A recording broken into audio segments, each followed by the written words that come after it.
Have you heard of pagination?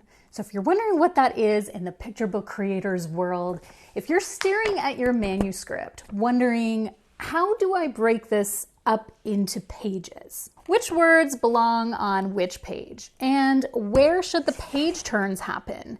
If you're feeling stuck on any of these questions, you're really asking about pagination. Pagination is simply how your story is divided across the pages of your picture book. So you might hear some people say pagination. I happen to say pagination, although because I do toggle between hearing the two, I may say either.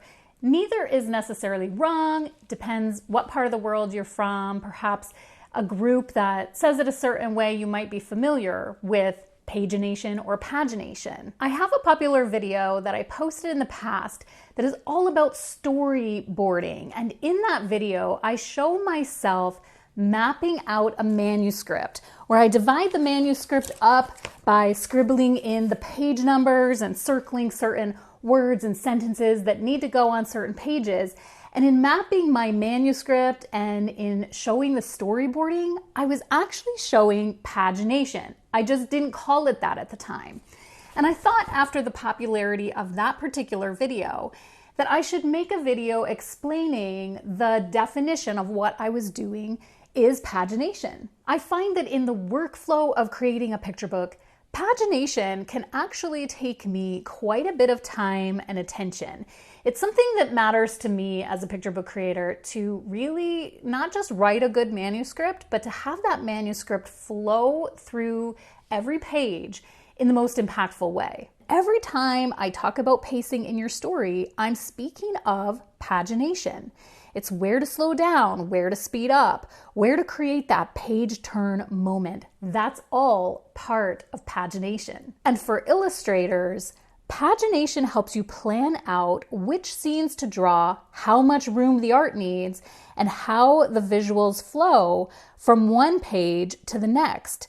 Essentially, you're choosing which words or actions from the manuscript you'll actually illustrate and which words go on the page alongside the art to help pace the pictures through the picture book. In this video, I want to share with you two simple ways that I work out my pagination, but I'm going to make future videos that focus on each way.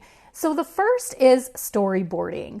I map out boxes for each page and I visually place the text and illustration ideas in those boxes. And I want you to make note of this. Storyboarding is not just for illustrators. It's very essential for a writer to do what I call a writer's storyboard. When you're creating the manuscript and you're deciding where you want your illustrator to place things, what you want them to focus on, you can do a writer's storyboard inside of those boxes, pacing out simple ideas for your illustrator to work with. And the second simple method that I use to work out my pagination is what I call manuscript mapping.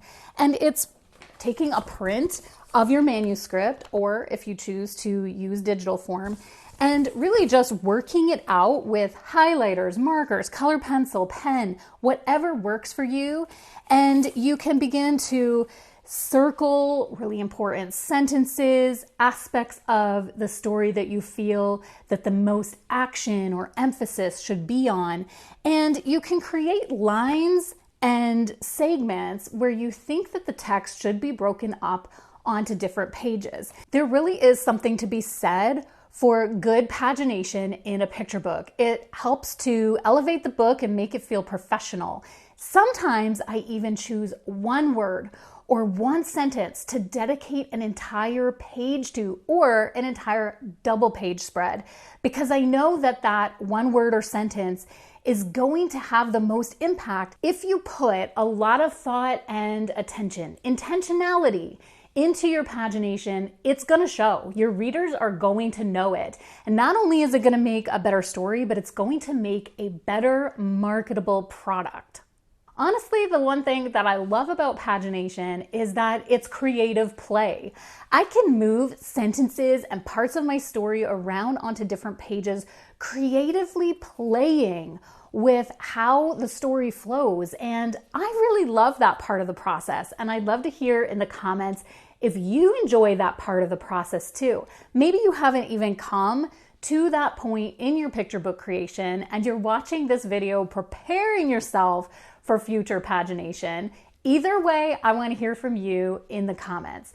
If you've enjoyed this video, do all the things that YouTube loves, a thumbs up, hit the bell for notifications, subscribe to the channel. Here on this channel, I guide writers and illustrators through the process of picture book creation. In the past, when I started this channel, I spoke of having an online community, doing one-to-one mentorship. I'm currently not offering those services, but what I do have is some printable resources available for picture book creators. If you always check my links, you'll see what I'm up to. And I'm currently working on the illustrations of a picture book, and I'm writing my first nonfiction manuscript, which means I may slow down a little bit here on the channel, but I'm still here, and I'm so thankful that you're here. Until next time, picture book creators, keep writing and have fun with your pagination.